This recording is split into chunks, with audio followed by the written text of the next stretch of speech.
말씀은 고린도전서 7장 17절로 24절 말씀입니다. 고린도전서 7장 17절로 24절입니다. 한 절씩 교독합니다. 오직 주께서 각 사람에게 나눠주신 대로 하나님이 각 사람을 부르신 그대로 행하라. 내가 모든 교회에서 이와 같이 명하노라.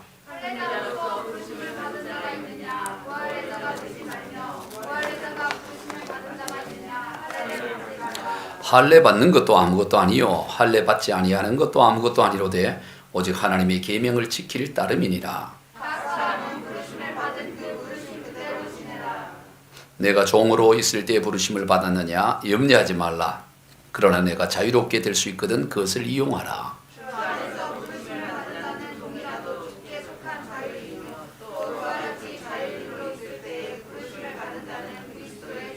너희는 값으로 산 것이 되었으니 사람들의 종이 되지 말라.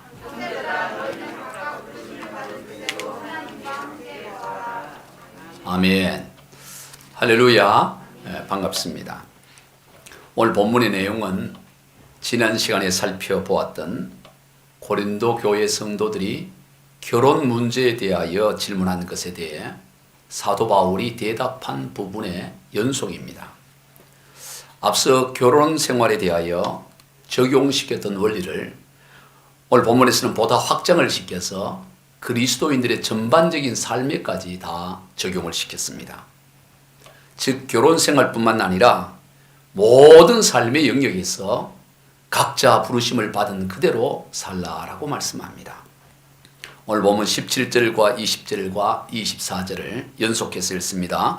오직 주께서 각 사람에게 나눠주신 대로 하나님이 각 사람을 부르신 그대로 행하라.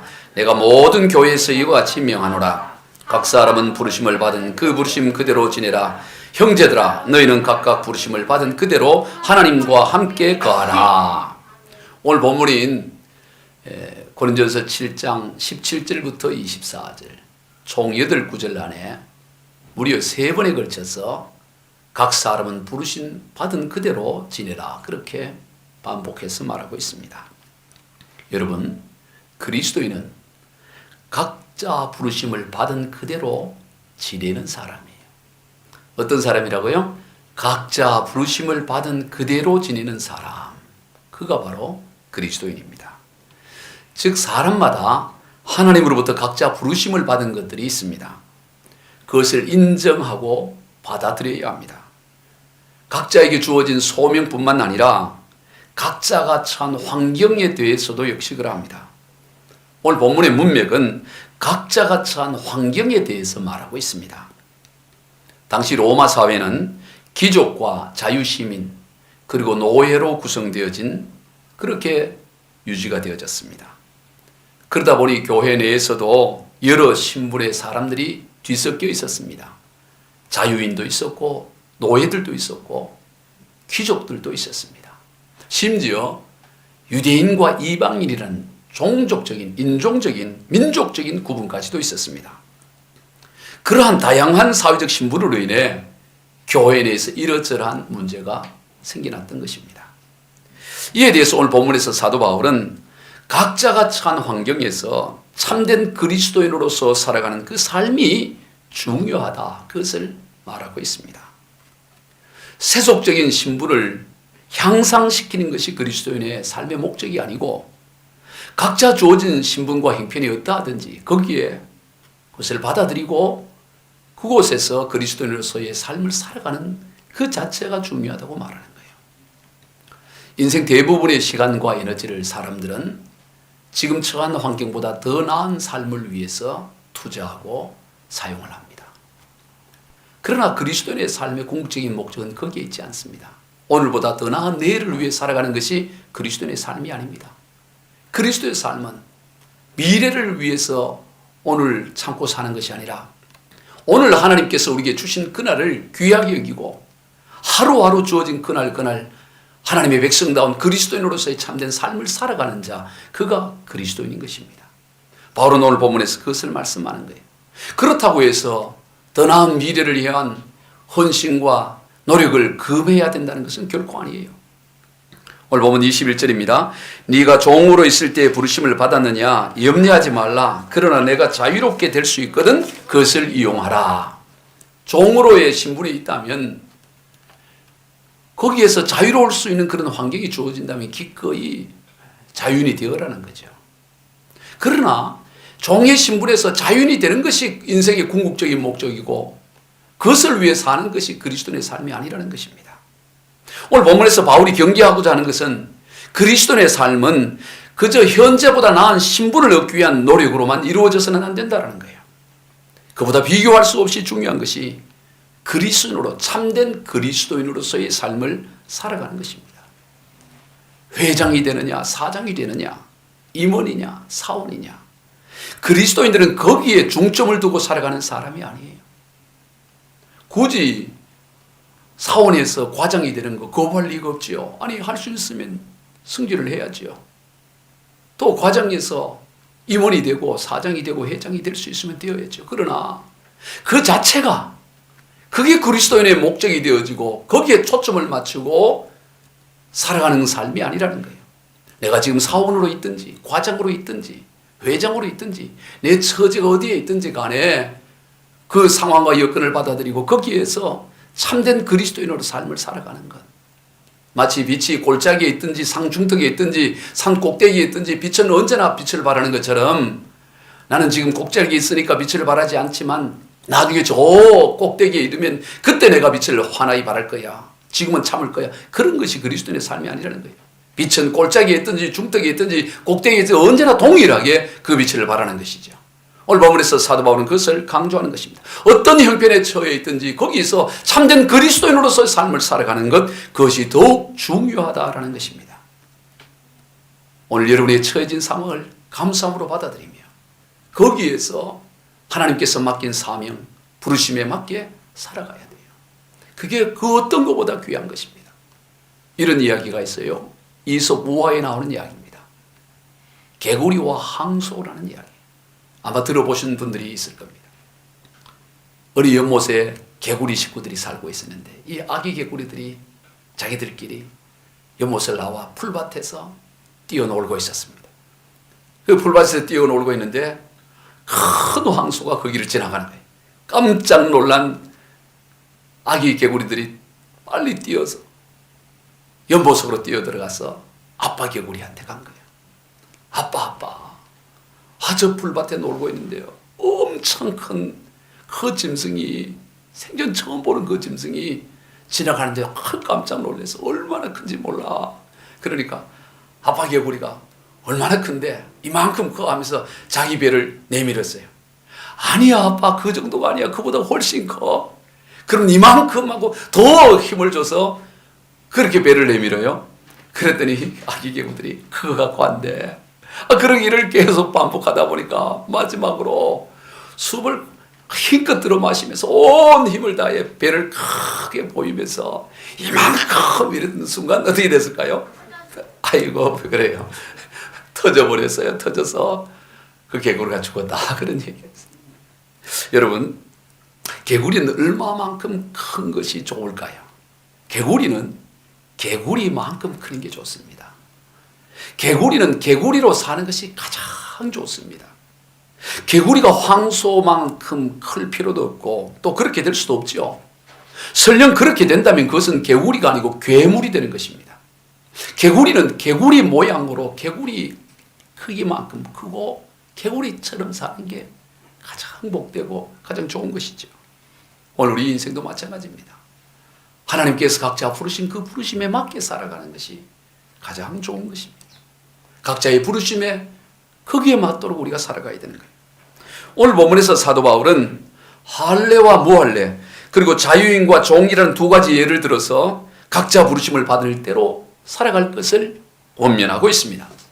먼저는 할례와 무할례에 대해서요. 오늘 본문 18절과 19절입니다.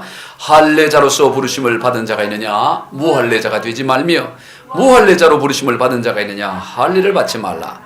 할례 받는 것도 아무것도 아니요 할례 받지 않는 것도 아무것도 아니로되 오직 하나님의 계명을 지킬 따름이니라. 아브라함 이후로 유대인들에게 있어서 할례는 단순한 의료 행위가 아니라 가장 중요한 종교의식 가운데 하나였습니다. 할례는 하나님의 백성이라는 증표였습니다. 그래서 유대인들이 이방인들을 부를 때 할례 받지 못한 자들 그렇게 구분했어요. 저 할례 받지 못한 자들, 저 지옥 갈 자들, 저 저주받을 자들, 그 의미로 할례 받지 못한 자다 그렇게 불렀습니다. 우리로 말하면 양반과 쌍놈을 구분하는 그런 기준이었어요. 뭐 저런 쌍놈이 있나 이러잖아요 우리도. 그러니까 양반과 쌍놈 그런 기준 것처럼 이 할례는 하나님의 백성과 아닌 것을 구분하는 것입니다. 아니 양반과 쌍놈 그 이상이었던 것이죠. 그래서 기독교의 신앙을 가진 유대인들 가운데서도 할례는 행해야 한다라고 주장을 하는 이들이 많았습니다. 그리고 그 의견을 동조하는 이들이 많이 생겨났어요. 즉 예수님을 믿어도 할례는 받아야 된다. 이방인들도 할례는 받아야 된다. 왜? 아브라함 이후로 수천 년 동안 그 할례를 행해왔기 때문에 그것에 다들 그게 할례는 행해야 된다고 그렇게 생각을 했던 것이죠. 그래서 그 문제 때문에 할례를 받아야 되느냐 말아야 되는 이 문제 때문에 처음으로 사도행전 15장에서 예루살렘 공의회가 열리는 것을 보게 됩니다. 도대체 이 할례를 받아야 되느냐 말아야 되느냐 이 문제가 굉장히 심각했던 거죠. 그리고 결론은 할례를 받지 않아도 된다라고 그렇게 결론이 났습니다. 그러나 그럼에도 불구하고 오랫동안 내려온 이 할례에 대한 의식은 그리스도인이 되었음에도 쉽게 깨어지지 않은 것이었습니다. 심지어 오늘 본문의 저자인 사도 바울마저도 사도행전 16장에서 믿음의 아들인 디모데를 할례를 시킨 것을 봐요. 사도행전 15장에서 처음으로 예루살렘 공의회가 열려서 할례를 받지 않아도 된다는데 거기에 사도 바울이 주도적 역할을 했는데 막상 그 다음 장인 16장에서 자기의 믿음의 아들인 디모데를 할례를 시키는 것을 봐요. 사도행전 16장 2절로 3절입니다. 시작.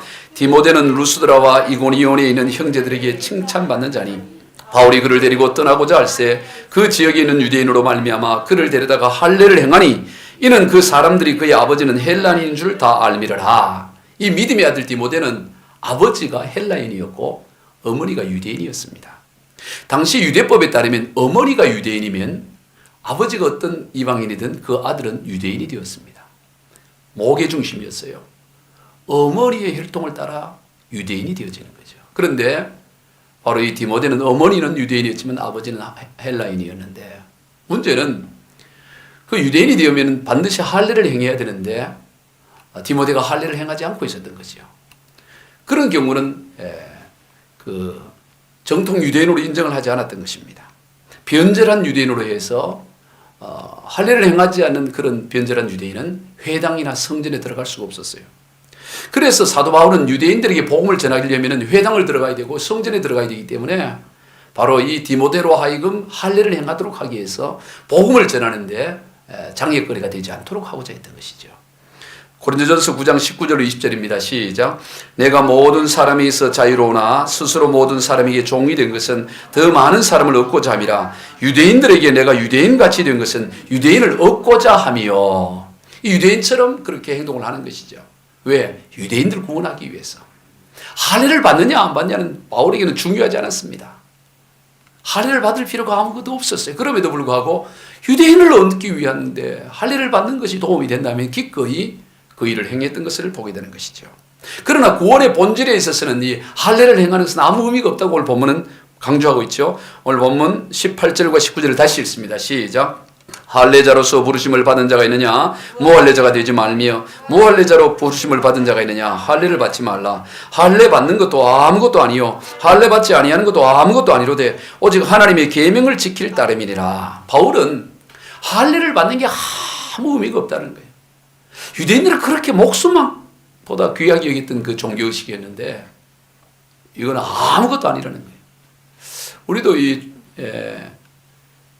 조선 말기에 나라가 이렇게 문을 열면서 단발령이 내려졌죠. 단발령이 내려질 때 양반들이 어떻게 했습니까? 내 상투는 자를 수 없다. 내 상투를 자르려면 뭐를 잘라라? 목을 잘라라. 차라리 내 목을 잘라야지 상투를 어떻게 자르냐. 왜? 수백 년 동안 상투를 그게 그들의 머리의 스타일이었고 그게 몸에 익숙해 양반의 특징이었기 때문에 나는 목을 자르면 잘랐지 상투는 못 자른다 그래. 그런 거예요. 그런데 이 할례는 그런 정도가 아닙니다. 상투를 자를 수 없다는 정도가 아니고 이들에게, 유대인들에게 할례는 너무나 귀한 거, 정말 목숨처럼 그렇게 귀한 종교식. 그런데 바울은 뭐를 그러냐? 아무것도 아니라는 거예요. 아무것도 아니라. 할례 받는 거, 할례 받지 않는 거 아무것도 아니라는 것입니다. 여러분, 오늘 우리가 하나님의 부르심 앞에 우리가 살아가는 이 삶이라는 것은 그렇게 소중하게 있던 할례도 아무것도 아닐 만큼 그렇게 오늘 그리스도의 부르심 앞에 살아가는 삶이 그만큼 귀하다는 거예요. 그만큼 중요하다는 것입니다. 다음으로 사도 바울은 자유인과 종을 예로 들어서 각자 부르심을 받은 그대로 살 것을 고민합니다. 당시 로마나 고린도 사회에는 거의 대부분이 노예들로 이루어졌어요. 로마의 역사를 보면 초기 로마는 90%가 노예 출신이었습니다. 로마 시간에 거의 90%가 노예들로 이루어졌어요. 그리고 점점 이제 노예 수가 줄어들어서 나중에도 약 3분의 1 정도가 노예들이었습니다. 그런데 이런 이 노예 사회에서 그 노예의 삶이라는 것은 그 말로 다 할 수 없는 거죠. 전혀 그 인격이 보장되지 않는 거죠. 말하는 짐승 정도로 그래 여기서 뭐 사고 팔고 죽여도 전혀 문제되지 않는, 양심의 가책조차 느끼지 않는 그런 짐승 정도로 그래 여기던 시대예요. 그런데 바울은 그런 노예의 삶에서 자유인으로 얼마나 갈망하겠어요. 야, 참 꿈에도 소원 아니겠어요.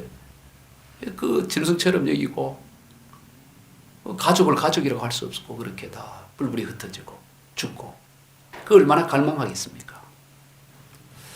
그런데 바울은 그런 노예에서 자유인이 되는 그런 것보다 비교할 수 없이 중요한 것이 네가 노예로 있을지라도 그 노예로서 하나님의 백성으로서 그리스도인으로 살아가는 것이 그것이 훨씬 더 귀하고 중요합니다. 그런 말을 해요. 자, 오늘 본문 21절 22절을 읽습니다. 시작. 내가 종으로 있을 때에 부르심을 받았느냐? 염려하지 말라. 그러나 내가 자유롭게 될 수 있거든 그것을 이용하라. 주 안에서 부르심을 받은 자는 종이라도 주께 속한 자유인이요 또 그와 같이 자유인으로 부르심을 받은 자는 그리스도의 종인이라. 이 어떻게 보면 그 당시에 종 노예 입장에서 보면 저 말 같은 소리를 해야 되지 저기 말이 되냐 이렇게 느껴질 수도 있어요. 아니, 우리 노예의 삶이, 종의 삶이 얼마나 비참한데, 종의 삶이 이 얼마나 비참하고 말로도 할 수 없는데 우리는 꿈에도 소원이 자유인이 되는 거, 여기서 벗어나는 게 그게 소망인데 노예의 삶이든 자유인이든 그게 중요한 게 아니고 그 가운데서 그리스도인으로 살아가는 삶이 참으로 더욱 중요하다고 말하는 이 바울의 이야기가 이게 그 현장에 있는 그 노예 입장에서는 말도 안 되는 얘기 같지 않겠어요? 어떻게 그럴 수 있냐 이 말이지. 종의 인격이 전혀 인정되지 않는 짐승 수준의 삶을 살아가는데 그거와 자유인은 하늘과 땅이 차이만큼이나 다른데 노예에서 종이 돼서 자유인이 되고 그렇지 않고 그게 그렇게 중요한 게 아니고 어떤 형편이든지 하나님의 백성으로서 그리스도인으로 살아간다는 그게 중요하다는 게 말 같은 소리가 이렇게 느껴질 수가 있어요. 말 같지 않게 느껴질 수 있지 않겠어요? 그런데 바울이 왜 그렇게 말을 했을까요? 예수 복음의 가치가 너무너무 크기 때문에 예수 복음의 가치가 얼마나 큰지 종이냐 자유인이냐 귀족이냐 그것은 예수 복음의 앞에서는 아무것도 아니라는 그것을 깨달았기 때문인 것이죠. 복음의 가치가 얼마나 위대한지를 알았기 때문에 그까지 자유인이 되고 그까지 귀족이 되고 그까지 왕이 되는 게 무슨 의미가 있느냐 할 만큼 바울에게서 이 복음의 가치를 너무나 절실하게 깨달았기 때문이에요. 그래서 그렇게 말씀하고 있는 것입니다. 우리 그리스도인의 이 신분이라는 것은 외적인 조건이나 환경이 어디에 달려있느냐 거기에 사는 것이 아니에요. 비록 짐승처럼 말하는 짐승처럼 여겨지는 그런 노예 신분과 그런 처지에 놓여 있을지라도 이 복음의 진리 가치를 알게 되면 그리스도 안에서 참된 자유를 살아갈 수 있다. 이게 바울이 강조하는 거예요. 그래서 이게 복음이 능력이 되는 거예요. 고린도후서 6장 9절로 10절 봅시다. 시작. 무명한 자 같으나 유명한 자요 죽은 자 같으나 보라 우리가 살아있고 징계를 받는 자 같으나 죽임을 당하지 아니하고 근심한 자 같으나 항상 기뻐하고 가난한 자 같으나 많은 사람을 부유하게 하고 아무것도 없는 자 같으나 모든 것을 가진 자로다. 아무것도 없는 것 같은데 그 노예가 아무것도 없는 거 아니겠어요? 그러나 모든 것을 가진 자다운 삶을 살아가는 것 그게 그리스도인의 삶이다. 그게 그리스도인의 능력이다. 바울은 그렇게 고백하고 있어요. 여러분, 오늘 우리가 그렇게 살아가야 되는 것입니다. 여러분, 우리가 아무리 요즘 코로나 때문에 어렵고 살기 어렵고 다 힘들어도 로마 시대 노예보다는 낫잖아요. 로마 시대 노예는 비교할 수 없잖아요.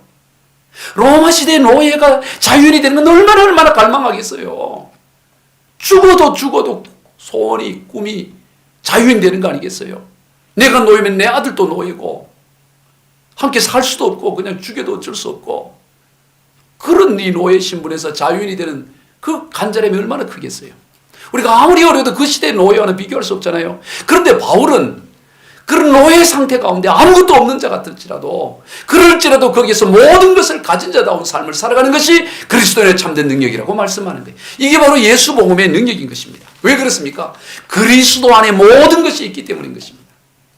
예수 그리스도 안에 모든 것이 있고 오늘 우리는 그리스도께 속한 사람들이기 때문에 그리스도인이라는 것은 그리스도께 속한 사람이라는 것이죠. 그렇기 때문에 여건과 환경이 어떠하든지 거기에 조금 더 연연하지 않고 거기에서 빛을 발하며 참된 그리스도인으로 삶을 살아갈 수 있다라고 바울은 말하는 거예요. 그리고 본인도 그런 삶을 보여주었던 것을 보게 됩니다. 자기는 자유인이니까 자기는 로마 시민권을 가지고 있는 사람이니까 노예의 형편 말하지 않고 그냥 그렇게 말하는 거 아니냐 이렇게 생각할 수 있죠. 바울은 로마 시민권을 가진 사람이었어요. 자기는 자유를 누리고 있으니까 그런 말을 하지 그럴 수 있잖아요. 그런데 바울은 그의 삶을 통해서 오히려 노예보다 더 비참한 상황 가운데서도 자유를 누리고 모든 것을 가진다다운 삶을 살아가요. 바울이 로마 감옥에 갇히게 됩니다. 여러분, 로마 감옥이라는 것은 당시의 감옥이라는 것은 오늘 이 시대의 감옥과는 비교할 수 없습니다. 로마 감옥에 갇혀서 목 잘려 죽임을 당하는 그 참수를 기다리고 있는 상황이에요. 요즘처럼 감옥 안에 화장실이 잘 준비되어 있었겠어요. 우리 조선시대도 보면 가끔 영상이라든가 사진에 보면 이 죄수들이 칼을 차고 손발에 묶인 채 묶여있는 사진들, 조선 말기에 그런 사진들을 종종 보잖아요. 그분들이 여러분 묶여있을 때 대소변을 어떻게 봤을까요? 나 지금 화장실 가야 돼요. 그럼 풀어져서 화장실 갔을까요? 어떻게 했을까요? 그거 다 묶여있던 사람들이. 대소변 어떻게 봤을까요? 묶인 채로 다 봤어요. 그냥 묶인 채로. 그러니까 이건 짐승이야로 이렇게 봤던 것입니다. 오늘처럼 인권이 있던 시대가 아니에요. 그러니 그런 열악한, 노예보다 더 열악한 상황은 감옥에 갇혀 있는 상황이죠. 그런 상황 가운데 있던 바울이 뭐라고 얘기합니까? 빌립보서 4장 11절로 13절입니다. 시작. 내가 궁핍함으로 말하는 것이 아니라 어떠한 형편이든지 나는 자족하기를 배웠노니 나는 비천에 처할 줄도 알고 풍부에 처할 줄도 알아 모든 일 곧 배부름과 배고픔과 풍부와 궁핍에도 처할 줄 아는 일체의 비결을 배웠노라. 내게 능력 주시는 자 안에서 내가 모든 것을 할 수 있느니라. 바울은 나는 모든 형편에 풍부하든 궁핍하든 어떤 형편에서든지 나는 자족하는 만족하는 것을 배웠다. 만족한다는 거예요. 아니 그런 감옥 안에 있는데 어떻게 만족할 수 있어요? 사도 바울은 그 만족을 했습니다. 감사했어요. 감옥 안에서 감사했습니다. 자족했습니다. 왜 그럴까요? 일체의 비결을 배웠기 때문이라는 거예요. 그 감옥 안에 있지만 일체의 비결을 배웠기에 감옥 밖에 있는 사람들에게 편지를 쓰면서 기뻐하라고 감사하라고 항상 기뻐하고 범사에 감사하라고 말하는 것을 보게 됩니다. 일체의 비결을 가졌어요. 그게 뭘까요? 빌립보서 4장 13절 다시 읽습니다. 시작. 내게 능력 주시는 자 안에서 내가 모든 것을 할 수 있느니라. 능력 주시는 자 안, 이게 비결이었습니다. 바울은 지금 비록 감옥 안에 지금 갇혀 있지만 자신은 능력 주시는 자 안에 있다고 믿었던 것입니다. 나는 지금 능력 주시는 자 안에 있기 때문에 나는 모든 것을 할 수 있다고 고백하는 것입니다. 몇 가지만 할 수 있는 게 아니에요. 한두 가지가 아니라 모든 것을 할 수 있다고 말합니다. 우리는 여기서 또 반문이 생깁니다. 아니 아무리 그리스도 안에 있다 할지라도 지금 현실이 감옥 안에 있는데 뭐를 할 수 있느냐 이거죠. 아니 감옥 안에 있는데 어떻게 모든 걸 할 수 있다. 저거 뻥이 아니냐. 너무 과장된 표현 아니냐 이런 생각이 듭니다. 열악한 상황 가운데 그런데 어떻게 거기에서 자족하기를 배우고 그리고 모든 것을 할 수 있다고. 야 사도 바울 또 뻥이 세구나 이런 생각 들 수 있지요. 어떻게 그런 상황에서 나는 그래도 참는다 뭐 이 정도가 아니고 모든 것을 할 수 있고 나는 자족한다 이런 말을 어떻게 할까. 그런 의문이 들 수가 있습니다. 이 과장된 표현 같지 않습니까? 그렇지 않아요? 이 사도 바울이 이 빌립보서에서 말한 이 모든 것을 할 수 있다는 이 모든 것은 예수 복음을 위해 필요한 모든 것을 말하는 거예요. 예수 복음을 위해서 필요한 것이라면 나는 모든 것을 할 수 있어. 지금 감옥 안에 갇혀 있을지라도 그 말하는 겁니다. 즉 예수 복음을 전함에 있어서는 조금도 제한을 받지 않는다고 말하는 거예요. 다 하나님께서 지금 필요하기 때문에 나를 지금 이 로마 감옥에 갇혀두고 또 다 하나님의 섭리 가운데서 지금 내가 이렇게 있고 그리고 또 하나님의 섭리 가운데 내가 죽임과 참수를 당한다라고 바울은 그렇게 믿었던 거예요. 그러했기 때문에 그런 감옥이 자기를 제한한다고 생각하지 않았습니다. 나는 이제 아무것도 할 수 없다 그렇게 생각하지 않고 나는 이 안에서도 예수 복음에 필요한 모든 것을 할 수 있다고 그런 여기고 바로 감옥 안에서 죄수들에게 예수 복음을 전했던 것입니다. 그리고 예수 복음을 전할 뿐만 아니라 나중에 그 사회 가장 밑바닥에 있는 죄수와 간수들에게 복음을 전해요. 그래서 이 복음이 로마 사회를 뒤집는데 저 밑바닥에서부터 복음이 증거된 거죠. 그리고 무엇보다도 바울은 거기에 갇혀 있으면서 편지를 쓰기를 시작합니다. 예전엔 다 찾아가서 신방을 하고 메시지를 전했는데 지금 그럴 수 없으니 앉아서 편지를 쓰기 시작해요. 그것도 장문의 편지를 씁니다. 그게 뭘까요? 그게 바로 바울이 쓴 옥중서신으로서 오늘 성경이 된 에베소서, 빌립보서, 골로새서 이게 다 옥중서신. 바울이 로마 감옥 안에서 순교 직전에 편지를 쓴 거예요. 바로 그것이 오늘 이 시대에 성경이 되어서 오늘 우리에게 이 설교여도 또 우리가 성경을 보고 은혜를 받고 그 신앙의 생활을 하는 거 아니겠어요? 그게 모든 것을 할 수 있는 것이고 말 그대로 모든 걸 한 것이지요. 능력 주신 자 안에 있는 사도 바울의 고백이 현실이 되었던 것입니다. 여러분, 그리스도인은 환경을 탓해서는 안 됩니다. 지금 여러분이 처한 어떤 환경이든 그를 탓하고 원망해서는 안 돼요. 왜냐하면 하나님은 환경 너머에 계시고 환경의 지배를 받지 않고 계시기 때문이에요. 그 하나님만의 저가 여러분이 있어요. 오늘 저와 여러분은 하나님이신 그리스도 예수 안에 있고 그 예수 그리스도께서는 환경 너머에 계시고 환경의 지배를 받지 않고 있기 때문에 그리고 환경을 주도할 수 있으시기 때문에 우리 그리스도는 어떤 환경이 우리에게 주어질지라도 그것을 위해서 원망하고 불평하고 절망하고 탓하는 삶을 살아가지 않는 것입니다. 어떤 환경도 하나님의 섭리와 하나님의 뜻을 벗어나지 않는 것입니다. 요셉이 그러한 삶을 살았고 다니엘이 그러한 삶을 살았습니다. 둘 다 이국만리의 노예의 신분으로 있었죠. 얼마든지 환경을 탓할 수가 있었습니다. 환경을 원망할 수 있었어요. 요셉은 우리가 잘 알듯이 그의 이복 형들이 돈을 받고 팔아버린 거 아니에요. 노예로. 이복 형들을 원망하고 일을 갈 수가 있었을 것입니다. 또 다니엘은 이스라엘이 바빌론의 멸망을 당해서 바빌론의 포로로 잡혀온 거 아닙니까? 그러면 그런 멸망에 이르게 한 이스라엘의 정치 지도자들을 원망할 수도 있어요. 나라를 원망할 수도 있었을 거예요. 그러나 그들은 어떤 것도 원망하지 않았습니다.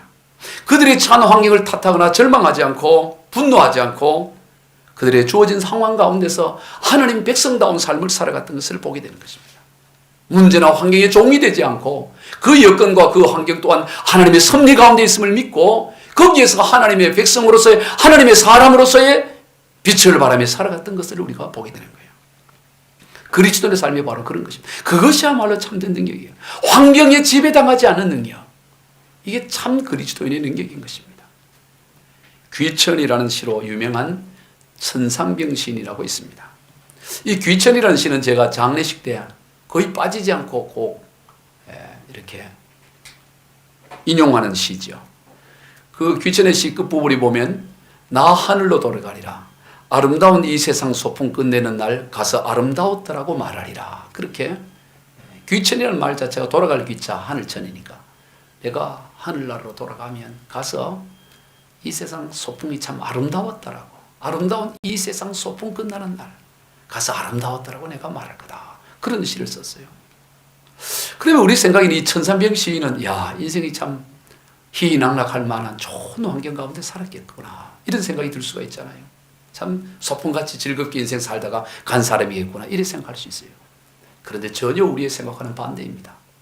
이 천상병 시인은 서울대 상대를 졸업하고 부산행 시청에서 잠시 근무를 합니다. 그러면서 시를 쓰고 또 일찍 시를 등단을 해서 시와 또 문학, 평론 이런 일들을 하면서 지냈는데 1967년에 동백림 사건이 터집니다. 이 동백림 사건은 뭐 동백숲을 뭐 이런 의미가 아니고 동베를린을 함물었을 때 동백림이 되는 거예요. 거의 비슷하게. 이 동베를린 사건이 일어나는데 이 동베를린 사건은 유럽에 유학 간 지식인들을 간첩으로 조작을 한 사건이에요. 그 한 해 전에 그 부정선거가 일어나서 시위가 일어나니까 이걸 덮기 위해서 바로 그 당시에는 독일이 동독과 서독으로 이렇게 나누어져 있었죠. 그래서 이 동독의 수도인 동베를린에 그 북한의 대사관이 있었던데 거기를 이제 지식인들 중에 거기를 다녀왔다 이런 식으로 해서 조작한 사건입니다. 그런데 거기에 바로 이 천삼백 시인이 연루가 됐다 그래서 잡혀가게 되는데 왜 그 연루가 됐냐면은 자기 친구 중에 그 강빙구라는 서울대 상대 교수가 있었는데 이 사람이 독일에서 유학을 했던 거예요. 그래서 그 친구를 만나서 이렇게 뭐 식사도 하고 그리고 이 친구가 독일을 갔다 왔는데 이거를 신고하지 않았다는 이유로 그렇게 중앙정보부에 끌려간 것이죠. 끌려가서 6개월간을 온갖 고초와 고문을 당합니다.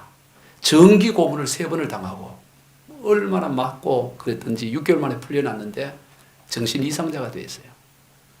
천재 시인인데 다 망가져. 말도 제대로 못하고 걷지도 제대로 못하고 그래서 청량리 옛날에 청량리 정신병원이 있죠. 요즘도 그거 있는지 모르겠는데 청량리 정신병원에 갇혀 지내고 그래서 그 친구들이 이 천상병 시인이 죽었다. 어디 돌아다니다 죽었겠지. 보이질 않으니까. 그 갇혀 있는지도 모르고 행여병전로 이렇게 해서 갇혔다 보니까 그걸 알 수가 없어서. 그래서 유고 시집을 내요. 죽은 줄 알고 그 시들을 다 모았어. 근데 나중에 보니까 풀려났어요. 병원에 나와서 살아있습니다. 그러면 이 사람이 얼마나 그 인생에 대해서 절망하고 원망할 수 있잖아요.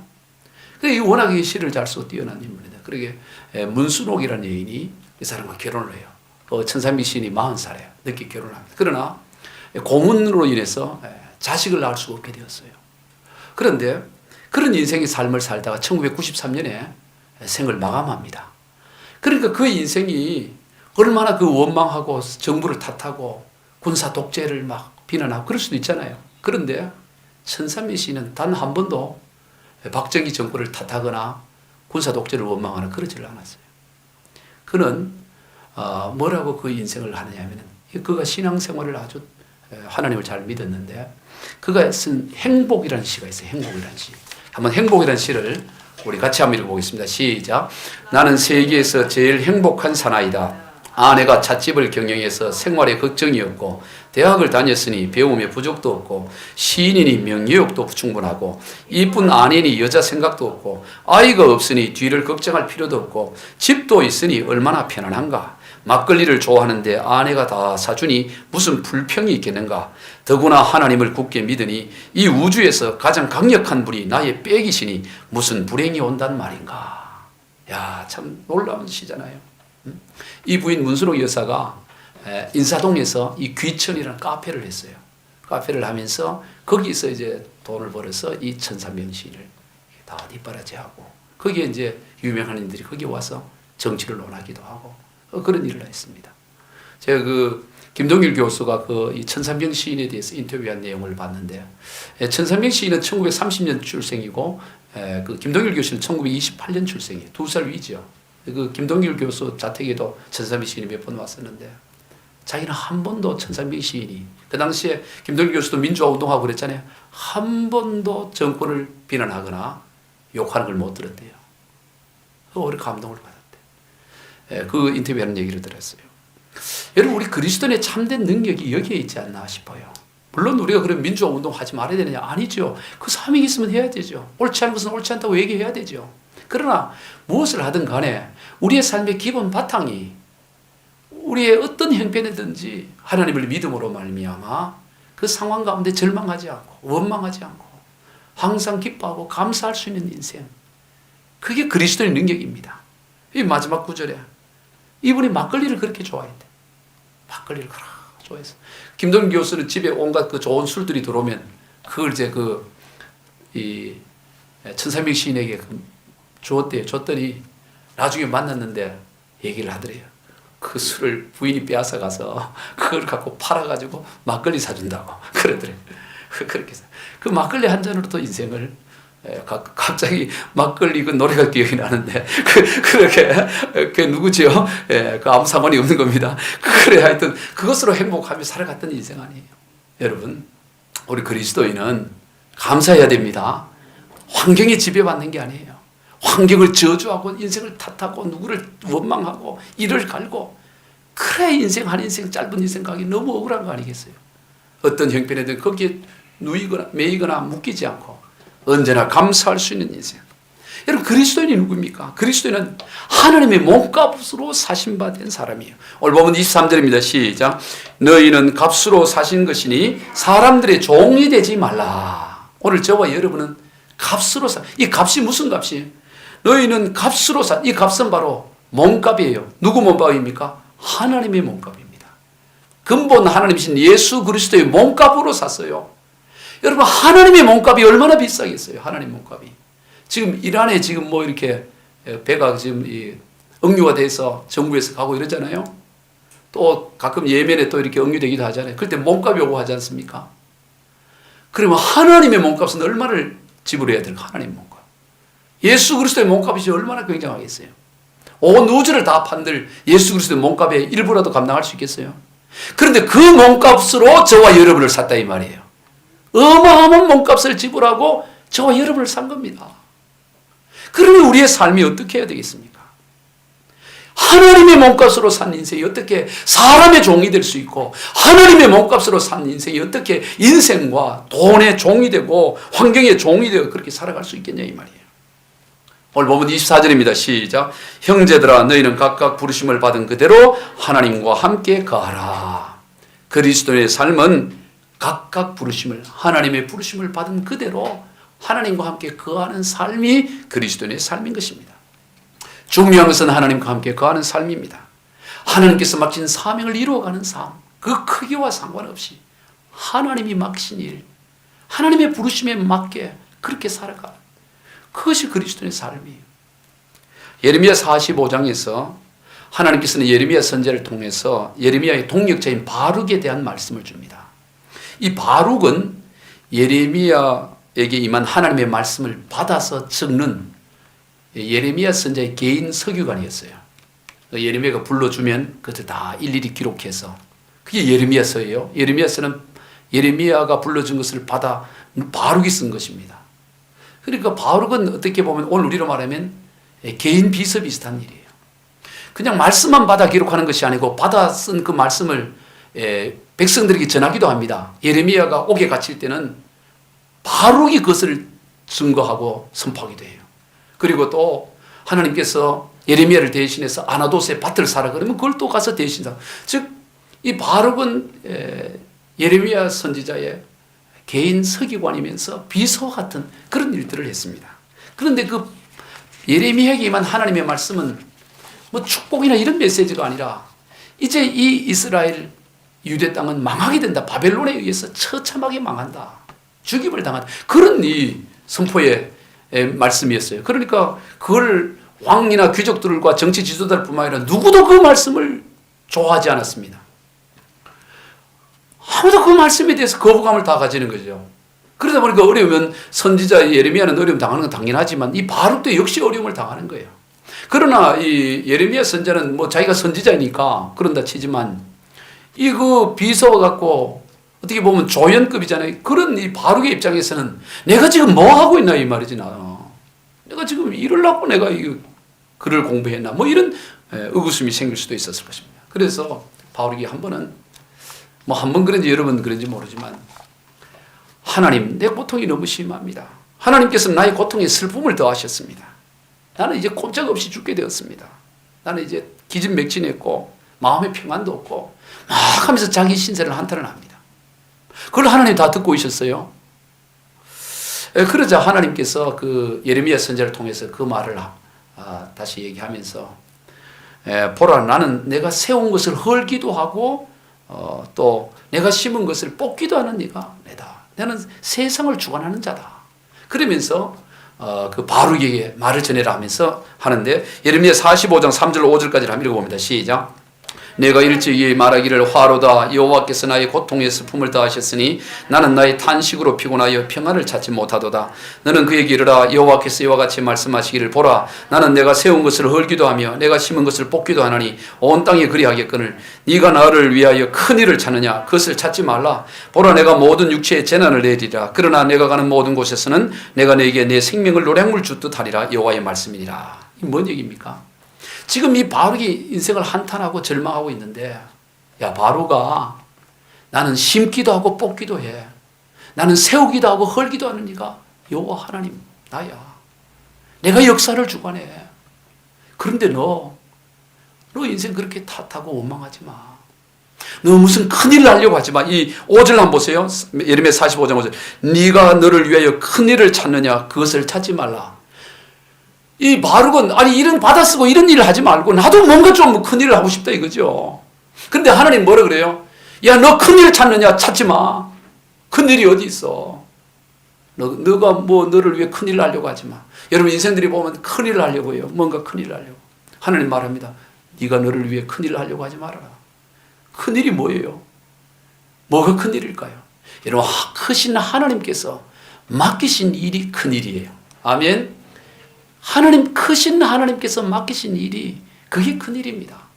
바룩이 만약 그 일을 집어 던지고 그가 세계적인 기업을 이루었다 그 당시에, 그러면 그걸 큰일을 했다고 할 수 있을까요? 바룩이 바로 그 일을 집어 던지고 정치 세계에 나가서 최고 권력을 가지게 되었다면 그걸 큰일이라고 할 수 있겠습니까? 전혀 그렇지 않습니다. 그러한 일들은 바룩이 남긴 예레미야서를 기록한 일에 비하면 먼지보다도 못한 일이 되는 거예요. 여러분, 큰일은 크신 하나님께서 맡기신 일이 큰일입니다. 오늘 우리에게 맡기신 이 삶의 자리, 세상이 볼 때는 별거 아닌 것 같고 보잘것없는 것 같고 그런다 할지라도 크신 하나님께서 내게 맡기신 일을 감당하는 그것이 큰일이고 그것이 가장 귀한 일이에요. 오늘 우리 그리스도인의 삶은 거기에 달려있는 것입니다. 그보다 더 위대한 일이 없고 그보다 더 큰 일은 존재하지 않는다는 것입니다. 말씀을 정리합니다. 사람마다 하나님으로부터 각자 부르심을 받은 것들이 있습니다. 우리는 그것을 인정하고 받아들여서 그 부르심에 맞는 삶을 살아가야 합니다. 그것이 가장 귀한 일이고 그것이 가장 큰 일입니다. 우리는 근본 하나님이신 예수님의 몸값으로 산 그런 사람들입니다. 그러므로 그 비싼 몸값에 걸맞는 삶을 살아야 돼요. 예수 값에 맞는 삶을 살아야 됩니다. 예수 그리스도의 피값으로 산 우리의 인생이니 하나님의 몸값에 걸맞는 인생 살아가야 되는 것입니다. 세상 어떠한 것에도 매이지 않고 우리 하나님과 동행하며 하나님과 함께 거하는 삶, 그가 바로 참된 그리스도의 삶이요 그것이 그리스도의 참된 능력입니다. 우리 모두 그러한 삶을 다 살아가시길 주 예수 그리스도 이름으로 축원드립니다. 기도하겠습니다. 하나님 아버지 감사합니다.